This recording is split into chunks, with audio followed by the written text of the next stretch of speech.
Dermal fillers are routinely a hyaluronic acid, which is found normally in the skin, but they restore the natural volume in the face that has been lost with time, or they plump an area that is less plump. Routinely, dermal fillers are injected in the face. There are other areas that we can sometimes do off-label, but I'd prefer to stick to the facial injections. Yeah, so we see our younger patients often will come in to plump their lips.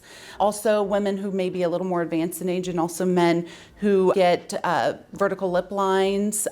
Occasionally we will also plump the lips. But as we start to become more advanced in age and we have more of that volume loss, and that's when we're looking at placing maybe filler here in the cheeks, or maybe we're placing a collagen stimulator or something else in the peripheral part of the face. Most common areas that we're placing dermal fillers would be mid-face. We also may do what's called a tear trough injection, or here under the eye. That's usually placed for pretty severe laxity under the eye. We're often plumping lips. There are areas where patients come in, they may request to be injected here into their marionette lines or here into their nasolabial folds.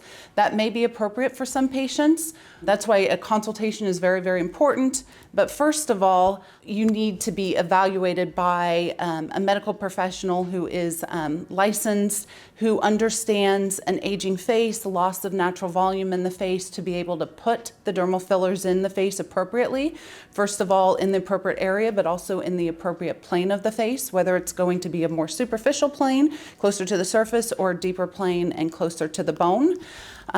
As women start to age, they do start to get laxity in the lower face. That's just a normal part of aging. And if we just apply filler here into the lower face, that can give us a change in the upper 2/3 of the face to the lower 2/3, and actually give more volume to the lower third of the face. So we want to be very careful that we're not administering more volume in an area where you're complaining about laxity. Filler really should be placed in the periphery of the face, often in the cheeks or the lateral face first. And then if there's an area in the lower face that needs to be softened, or someone has some small smile lines, then we could consider it at that time. But it's really most important that we restore the natural volume in the face, allowing the patient to look the most beautiful, rested, confident, without distorting their anatomy or changing their appearance.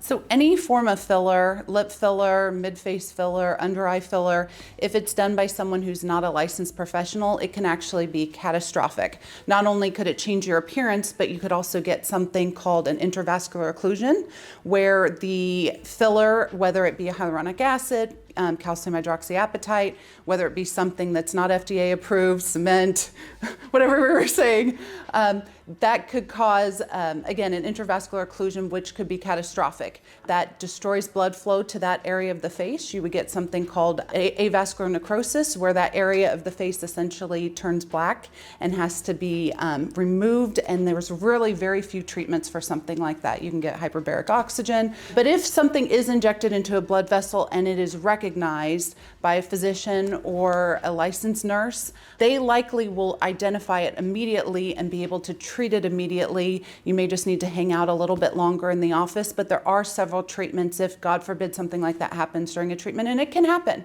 It's just something that you want to pick up on immediately. It can be reversed, and then there's no long-term problems for the patient.